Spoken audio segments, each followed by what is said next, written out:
Hi everyone and welcome to the Bream Fishing Project. In this episode, we are headed off to South Australia to take a look at the Breammasters, South Australia's Port River Championship round. Now, this one was held back on the 13th of October in 2024. It's a great little show, so I'm going to roll the intros and we're going to get into it. Here we go. Welcome to the Bream Fishing Project. This is where you need to be every Tuesday to find out all the latest tips and tricks to help you target bream on lures. You'll get to hear from some of Australia's elite bream competition anglers and see how they were able to achieve their results in competitions around the country. Now, here's your host, the 2019 Hobie Kayak Fishing World Champion, Andrew Deeth.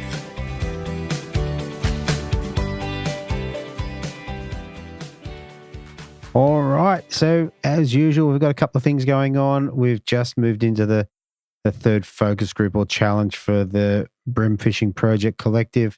And this one is going to be a cracker.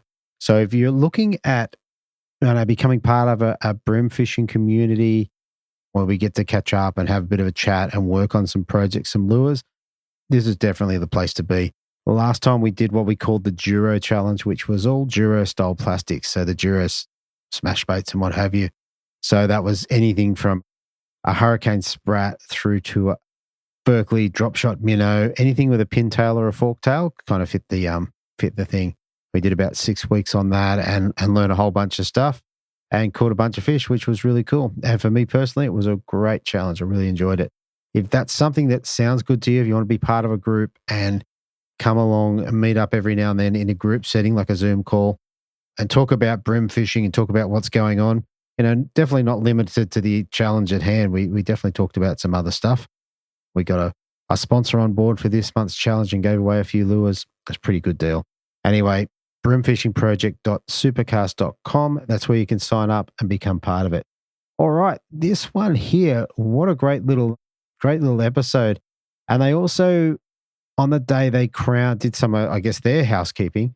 They crowned the Breammasters South Australia Angler of the Year for 2024, who was Joshua Bland, another Bream Fishing Project favourite. Runner-up, also been on the show, was Paul Cook. He had a really good start to the year. And, of course, the big bream, Dylan Pace, who caught a 1.14 kilo bream out of Nelson. So well done to those guys. I think Angler of the Year is a fantastic thing to win. So, yeah, well done, Josh. All right, let's get around to this one. We're going to start off the angler interviews with Jerry. Here we go. Okay, so first up in third place, Simon Angler dropping his 3 fish for 1.78 kilos. And ending up in third place, I've got Jerry Hackett. Welcome to the show, mate. Thanks, Andrew. How are you? Mate, I am good. Mate, you must be happy with third in the championship round. Yeah, mate. Yeah, it was good. Good day out in the water. Any day out in the water is good. So, yeah, and pull a few fish in was... bonus. So Exactly. And you got your bag, and I know some guys struggled, so that's pretty decent. Yeah, yep. Basically, the day was quite nice to start with, a light breeze, and couldn't find any fish to start with. Right. Really struggled up to about 9 o'clock. Yep. Tide was quite low to start with. No fish really sitting on the edges up in the shallows. Just kept plugging away. And what's your go-to down there? Your plastics or your hard bodies, or what do you like down there? So I threw a bit of everything. Go-to's plastics, sort of mainly. Threw some surface early. Didn't get any follows, no nibbles, nothing. So packed that in pretty quick. Went back to plastics. Couple little touches, few salmon trout, stuff like that. But didn't really get any decent hits until about 9:30 was when I pulled my first fish in. Right, okay. Yeah. So you've been starting to sweat a bit then, I'd imagine. Yeah, it's nice to get that first fish, that 7:30 mark. It really takes the pressure off. And then you can sort of get into a pattern, really find out what they're biting on. When you haven't got a fish for, 2-3 hours, you start panicking. You sort of just keep throwing that same thing. Sometimes I just don't tend to switch it up as much as, you got a couple of fish in the live well. You start throwing a few different stuff that you wouldn't normally throw. And that's just sort of how I fish. Right. But yeah. What did your first fish come on? I got it on a bait junkie minnow. Okay. In the motor oil. That's probably a main one I throw.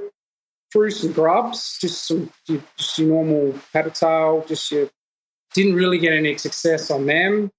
Ended up tried some gulp, just your worms,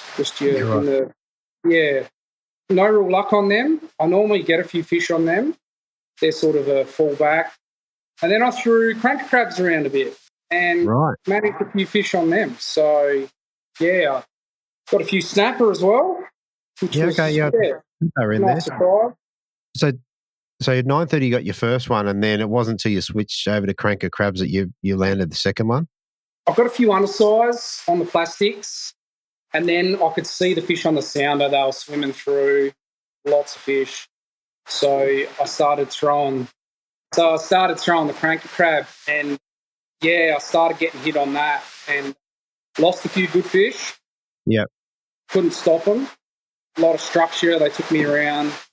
Yeah, basically got dusted a few times, kept persisting, sort of stayed in the same area. Probably worked an area about 50 metres.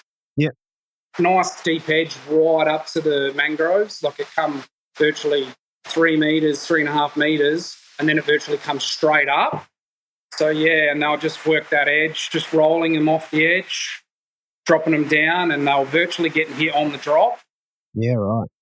And they sort of go a bit quiet for a bit, so I'd work up a bit higher, get away from that main area, let them have a bit of a rest, come back, throw different colour at them, and, managed to get another one. And, got my 3 in the end, and that was probably like 11:30-ish, something like that. Okay.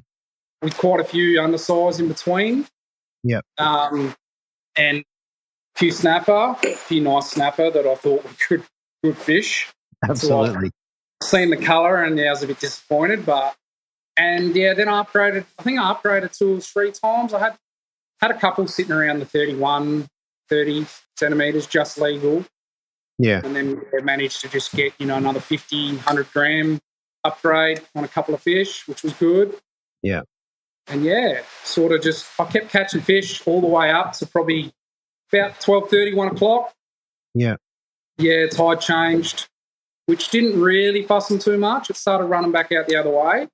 But then I just started working the same on the other side of the snag, getting the plastics and that down underneath on the other side, and then they're taking it the same, but lost quite a few good fish, which I was a bit disappointed in myself. But you can't go too heavy, otherwise you don't get the bite. So, yeah, that's right. So it sounds like you had the fish to give it you hooked the fish to give it a bit of a shake, but it didn't quite come together. Yeah. With your cranker crabs, are you fishing lights or heavies? I had heavies. I think they're 5.9, I think, grams. Yeah. Yeah. Yeah. I was fishing in that 4 metres, 3.5, so getting them down, and there's a little bit of current, so they seem to work all right with that. And then the plastics, I was just running on a 1/30th, really light, and letting it drift down underneath. Seemed to be working quite well. So, okay. What brand of jig head are you using for a 1/30th? I'm using the bait, the Daiwa. Are they the bait junkie? Bait junkie? Yeah, okay. Proper jig head. They've got the double barb on them. Yeah. And they really seem to hold the plastic on really well. Yeah. All right, mate. In terms of the fishing before we move off, mate, what sort of lines and leaders were you running for the weekend? I was running 6-pound fluorocarbon, which I don't know. I found it was heavy enough, but then it wasn't on some of the fish. But I don't know, if I maybe switched to 8, then I mightn't have got those bites. So, like sometimes you got to risk it and try and get that fish out. Yeah. That's fishing. That is fishing. That is exactly right. For the listeners, they can't see you got a Shimano hat. So tell me about what rods and reels you're using. So I got Miller rods. Yeah. Switched to them. Talked to a few boys that fish, mainly the Victorian boys. They're mainly running all those rods.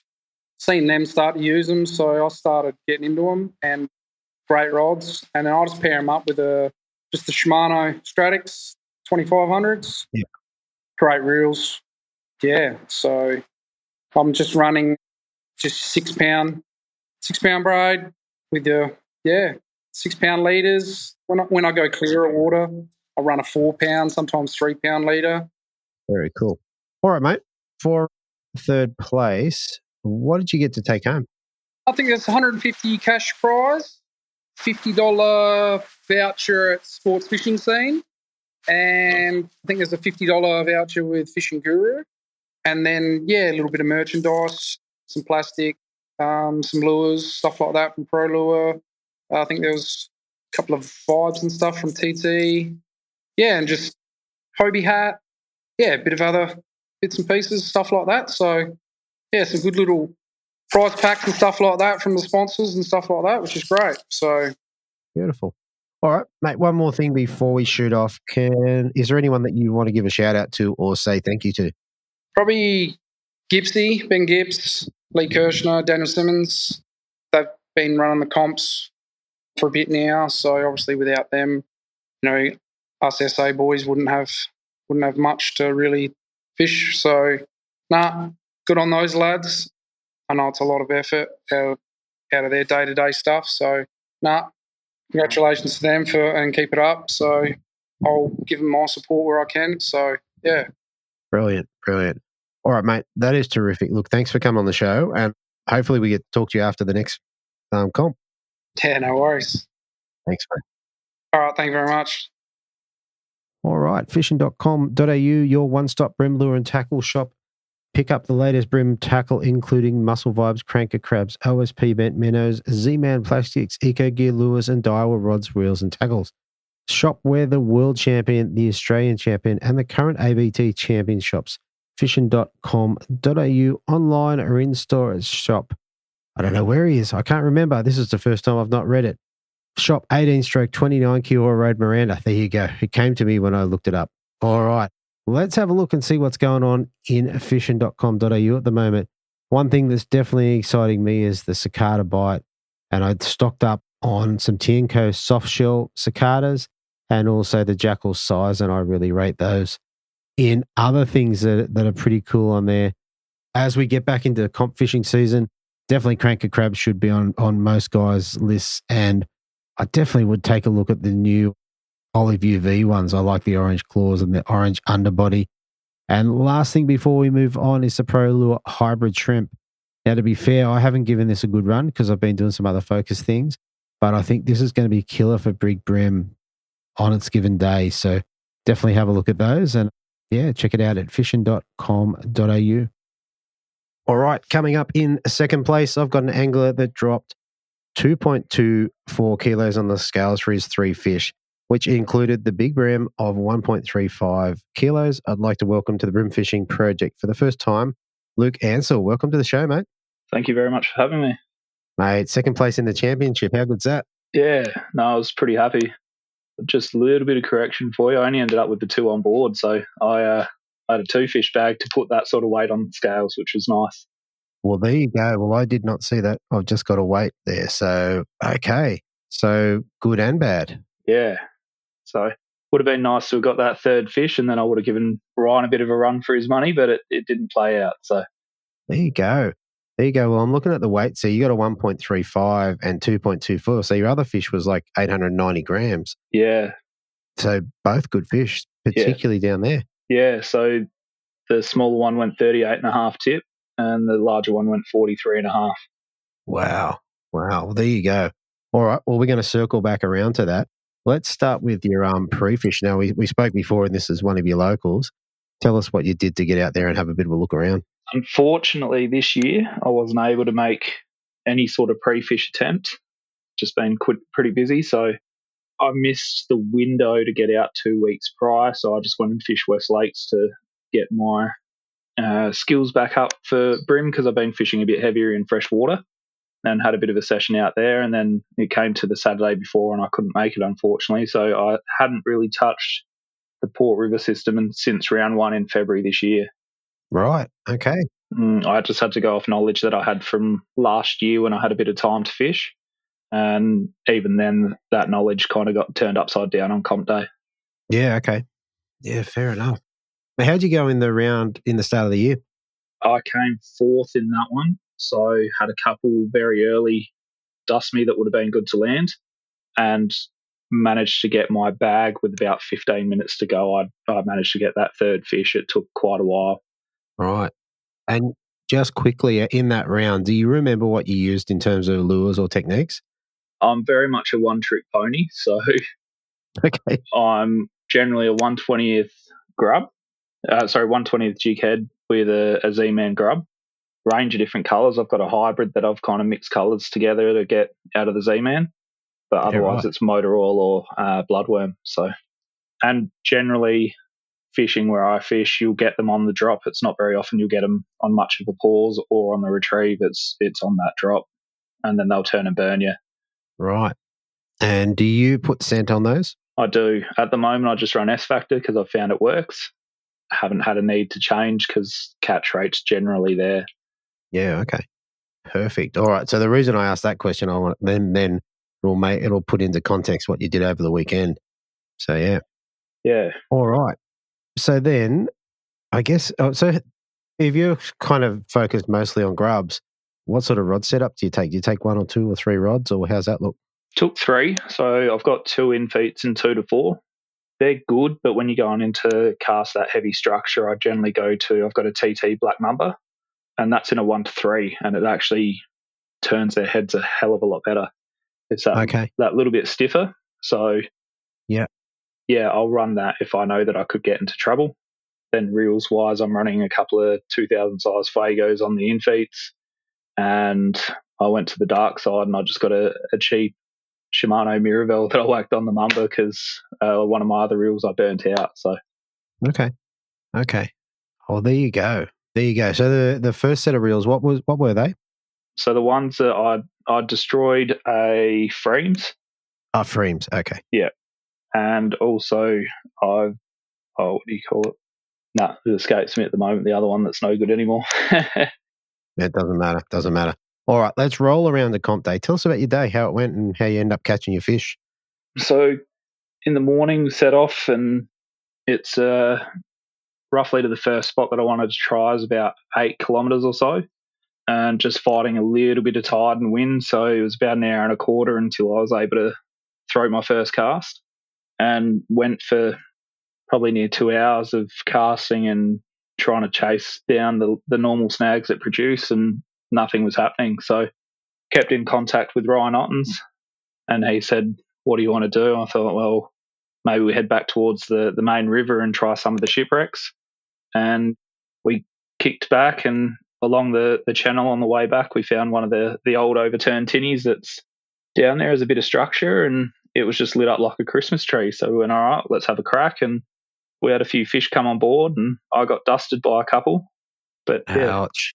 First one to land was a 38.5, and then the 43.5 a little while after that. But in between that, I also had one straight in a hook and another one that just managed to get me around a pole. So, ouch. All right, and this tinny, what sort of water depth is it in? On high tide, you're sitting at about 3.5 meters. Low, sometimes you can just see it. But that channel, the water rips through, so a lot of the time it's pretty stirred up and difficult to see anything in there. But we're fishing on a dodge tide for comp day, which also usually aids us when you fish in creeks in South Australia, but it just didn't this time around. So yeah, right. Okay. And I assume you fished your 1/20th grub? Yeah, 1/20th. And both came on a Z-Man ST motor oil. So I had the split tail. Okay. Yeah, I probably wouldn't have made a difference between that and a standard grub, but it's just what I had on at the time. So yeah, right. Both of those same deal on the drop?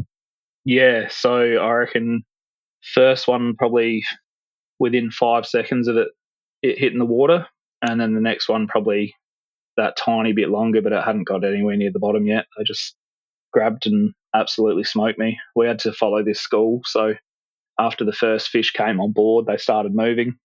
We just chased them around until the last fish sort of came on board, and they dispersed. We couldn't see where the school went, or whether they all just split up and went back up over the flats. So Right. And were you watching them on side scan, or you watching them on forward facing?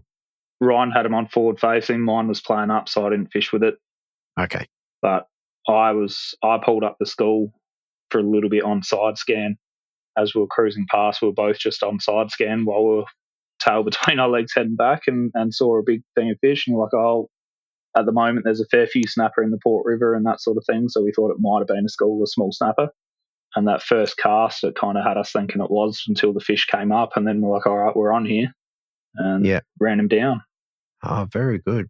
I mean, unfortunately, you dropped what would have been an important fish, but you got 2 crackers, and you got Big Bream for the comp, which is also pretty cool. Yeah, so I think all I would have needed was a just legal, and it would have just gone in front of Ryan then, but it is what it is. He's been in the comp for a while, and I was pretty happy to see him take out first place and me sneak in behind him. So that's right. And he looked pretty good with his crown on too.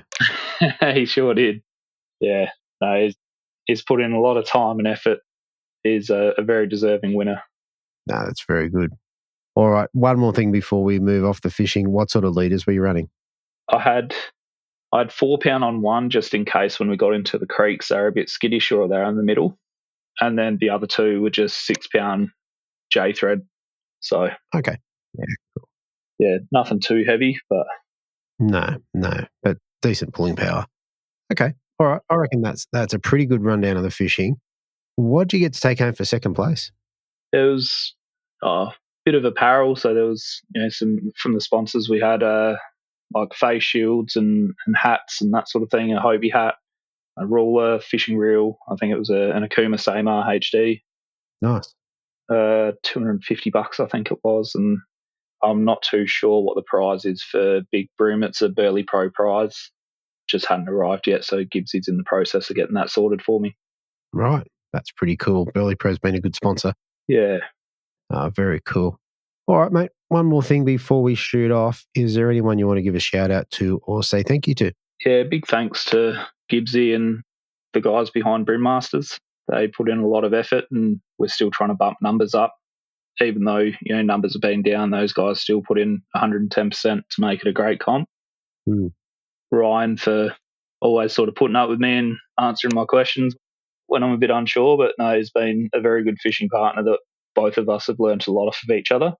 And then my wife and my boys for, putting up with me taking off on weekends and disappearing to go for a fish. They've been pretty supportive, which is a huge help when you've got that back home. So Absolutely. All right, mate. Well, look, congratulations for that. Disappointing you weren't able to land the next one, but still a great result. So congratulations, and hopefully we get to talk to you again soon. No worries. Thank you, and good luck this weekend. Yeah, thank you. Okay, if you're in the market for a new fishing kayak, or maybe looking at making some upgrades to your existing kayak, or possibly looking at kayak fishing tournaments, then HWS is the place to go. They have a full range of Hobie kayaks and stock the latest kayak accessories, and are really dialed in when it comes to the best kayak fishing setup for the casual fisher and the tournament angler. hws.com.au, online or in-store at Shop 3/638 Pacific Highway, Belmont. James offers free delivery on all kayaks across all Greater Sydney, Central Coast and Hunter. All right, so as you're aware, you've still got the deal going on. You've got your passports, your 10.5, 12.5s coming in at under $2,000. You can't get better than that. James is going to throw in a stand-up paddleboard with that. And then if you're local, he's probably going to deliver it to you as well. So I don't think you can get any better than that. Jump on hws.com.au. All right, and coming in first place with 3 fish for 2.68, I'd like to welcome back to the Bream Fishing Project the 2024 Breammasters South Australian champion, Ryan Ottens. Welcome back, mate. Thanks, mate. Thanks for having me back again. You did it. Yeah, finally got it. Yeah, I was going to say, we talked about it, I think, off air, and you were like, you really gave it a good crack this year. Yeah, I was able to, coming off a couple last few years, I've just had 2 kids, and that's kind of slowed me down a little bit. And, the youngest one is almost 2 now, so I've had a few hall passes to get back out fishing again, which has been very helpful. So I can't thank the missus enough. And the port, the round that I just won, that's my local. So I'm only, like, my workplace is 2-minute drive from there. The office is in the port, and I live at West Lakes, which is 5 minutes drive. So yeah, really sort of wanted to fish my hometown and start getting good at it. Yeah, fair enough. Well, you've achieved your objective for this year. Tell us about your pre-fishing. Not good. In recent times, I pre-fished 6 times in the last 6 weeks. Well, not the 2-week ban, but 6 weeks prior to that, I fished once every week and had 5 donuts. So yeah, it went great. Wow. Okay. So 5 donuts over a 6-week period. Yep. Which session did you catch your fish in? Just a random, it kind of blurs into one, really. Just one big donut with a little sprinkle on the side I was able to get a nibble at. But it was, so 2-week ban was 2 weeks ago. I reckon it was maybe 2 weeks prior to that. Yeah. Yeah. So it wasn't the last one is probably the key point. No. All right. So where did that leave you running into the comp? Like, obviously you've had a good crack at this, like you really wanted to win it. Where was your head at? Well, I'd won the Port River round in round 1, and I mean, by different time of year, right? So I'm pretty confident with up section of the Port and fishing that. I put a lot of trips into the Port over last summer coming into autumn. Really fished it a lot. I was fishing it pretty much every week for a few months there. So it's such a big space. And I guess with my pre-fish, the water temperatures are only just starting to pick back up again. So my pre-fish was kind of like, well, I'm going to start my areas I'm comfortable with. I knew there was no fish there, nothing. Like, pre-fish told me that. I couldn't even see anything. So part of that was check back there to my comfortable spots sporadically, because if, something's there, I might interest me and change my game plan. But also start learning, so the tail end of last summer, I'm like, I've got to start learning the rest of the system. So I put in some effort in other spots. And I put in some effort in pre-fishing some other areas as well. I caught some fish. I caught some little signs, and I had some spots I was interested in.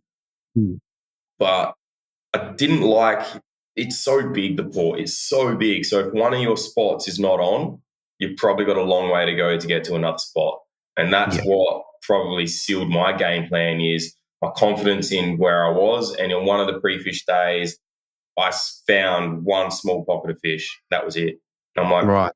And that was it. And I hooked one, but I didn't land it. So it gave me just enough hope that maybe it could, another 2 weeks since then, it could turn back on and work in my favour. Yeah, right. All right. So then coming into competition day, yeah, I don't know, what you have tied on, what were you prepared for? So I went straight to that spot where those fish were, and it was dead. Oh. And I was just like, and it was 50 minutes. It was longer than about an hour and 10 minutes to get there. And I'm like, no, what have I done? Ouch. Yeah, I probably delayed. I had some spots. I was cruising along the way. I checked out a few areas that I knew fish had been in previously. So it was good because I was cruising around. I'd planned to travel a bit of a distance, but just kind of dawdled up there a bit and took my time and rested the legs and fished some spots on the way up there. That didn't pay off, but wasn't overly thrashed out. So I went to one spot that I thought fish were going to be in, and it wasn't there. And I was just, sort of just started scratching my head. Went to some other spots, sort of just start making my way back to closer to launch. There's some areas around there close to the launch that I've caught fish previously, but not recently. So I thought, well, if I'm going to check some of my spots up that top end, make my way back down, and just nothing everywhere. Nothing. And I was just like, this is not good. Then on my way back, I knew there's a little wreck underwater. You can only see it, a little dinghy, I think. You can only see it with your sounder. You can't see it visually. And yeah, I know of that spot. It does hold fish. It holds bigger fish at times. It can hold some mulloway. definitely holds the snapper when they come through. So I just thought I'll just go past that. The reason that got me sort of near the area in the main channel, there's a section that I found. It sort of branches off in like a Y, and I've found bream on that point before. So I'm like, might be able to. Just thought I'll just check. It's on the way past. I'll go past it, and there was a school of bream on it, and I'm just like, really? Here we go. So yeah, just sort of sat back and put some casts in and started plucking fish. Got 3 fish in about 30 minutes, and then lost the fish, and that was it. Wow. What'd you get them on? Do you get them on plastics or blades or? Yeah, just grubs. The deep channel there is only like 2.5 meters, so yeah, it's not too deep. Lure will get to the bottom pretty quick. So just threw some grubs in. The tide it was kind of a dodge tide, so it wasn't really hooking. So it was really good. Like it would just, the lure would just float perfectly into them. So I think once they were sort of spooked and started to disappear, like just didn't know where they went. Sure. And what was the weather like on the day? Were you able to see the ticks on the line and that sort of stuff? No, I just feel it. They just hit it pretty easily. It was overcast, thankfully. I hate fishing the port when it's sunny and clear. The water can be really clear. And yeah, so it was overcast, which was good. It was raining or drizzling for the first 2 hours, not enough. It was like 25 degrees and overcast and drizzly. So it was perfect conditions, really. Yeah, right. Okay. Well, there you go. All right. I was going to say, it sounds like a lot of fishing for just a little bit of action and then it's all over. Well, that's what happened in the last onk round. I had nothing for like the whole tournament until last 15 minutes of the day. I caught like 15 fish in 10 minutes. I think I've mentioned that to you before. So this was sort of like that, but in the middle of the day, I caught 3 fish, dropped 2. I reckon they probably would have been upgrades. At least those 2 fish would have been bigger than my smallest fish. Right. But got smacked on the channel marker. Yeah, wow. At the end of it, I was like, I had one of my rods with me with just 3 pound, just some silly string on it, just in case it was like for a tough bite. And plan worked at the end when I sort of was running out of luck and fish. I could see the fish, but nothing was biting. I threw that out there and got a bite straight away. I haven't really fished 3 pound before, and I had too much nana drag on, and he just pinged me straight away. Not even straight away. I pulled him away from the pylon. I'm like, oh, this isn't too bad. And I thought I had it, and he just, I had bad drag settings for sure. So that was a bit of a lesson on that one. I was spewing at the time, but lucky it didn't cost me. So I think I need to learn how much hurt I can put on a fish on 3 pound. Yeah, it's something I've been looking into a bit lately. I think it makes a difference to your bites when it's really tough. At least you take the leader away. You go, okay, it's not my leader. Yeah. So, yeah. All right, perfect. All right, so aside from that, did you use 3 pound? I got a little bit confused about which comp on the weekend, or was that from the previous round? No, on the comp on the weekend. I was fishing 6 pound, but I just had one rod with me that had 3 pound just in case, so sort of if I needed it, and I thought that was the time for it, and but didn't have the drag set. Never mind. All right, jighead weights, and what brand of lure you run? Grub you running? Just Z-Man. I think they seem to work well for me. I've had pro lures, done all right with them, but just seem to, I don't know, I've got heaps of confidence in the Z-Man, mainly bloodworm. Yeah, cool. For me. Cool. All right. I reckon that's a pretty cool story. I reckon that runs through the fishing. Now, when you become champion, what do you get to take home? A cool little crown that the boys had. I saw that. That was pretty cool. They had some kick-ass trophies. That was really cool. But like the Angler of the Year and runner-up got a trophy, and Big Bream of the season got a trophy as well. Your core flute first place thing as well. Bag of goodies. I think it was LDX sponsored. So we got a pair of LDX sunnies. Heap of Pro Lure is one of the main sponsors as well. So there's some stuff in there. Some sinking minnows, hard body crank. I think maybe 2 cranks, pack of lures. There were some fishing tools in there, some like pliers and cutters and some tackle, Hobie hat, cash as well. So that's pretty good. I think that was mainly about it. Yeah, that's pretty decent. But like all the lures are like good lures as well. It's stuff that I would buy from all this, and it's been like that the whole way through. Like the prizes are legit for the Breammasters guys. They've done well. So it's stuff that I'm like, I know I'm going to use, which is always handy. Absolutely. You know, the prize packs have been, from what I can see from here, have been exceptional. So that's perfect. All right, mate. I reckon that's a good rundown, mate. Congratulations for winning. Before we shoot off, is there anyone you want to give a shout out to? Breammasters crew. Every event is awesome. It's smooth. It's like there's no dragging their feet at the start or at the end. And all the contestants as well. Like everyone's a great bunch of guys. Like you can chat with everyone during, before, after. Everyone's pretty cool. All the sponsors, like said, which the prize packs have been wicked. Yeah, and the missus give me all these all the day passes. Yeah, how good's that?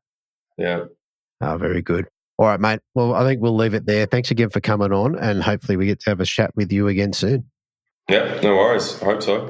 Thanks, mate. Means I've won another comp. Exactly. All right, thanks, mate. Cheers. All right, so there you have it, everybody. Another great episode. Ryan Ottens. Now, I can't remember the interview because I actually did it quite a while ago, but he did put in a lot of effort and a lot of practice to get in and take this round out, and deserves every bit that he gets for it, every bit of respect and bragging rights. And he did look very, very wonderful in his little crown on the 13th of October last year. So, mate, congratulations to you. All right, guys, I'm going to leave it there. Thanks so much for joining in. We've probably got an extra show on Thursday, all being well. Either way, thanks for tuning in, and I'll talk to you maybe Thursday, maybe next week. Thanks for coming. Thanks for listening. Hopefully you were informed, inspired, and entertained.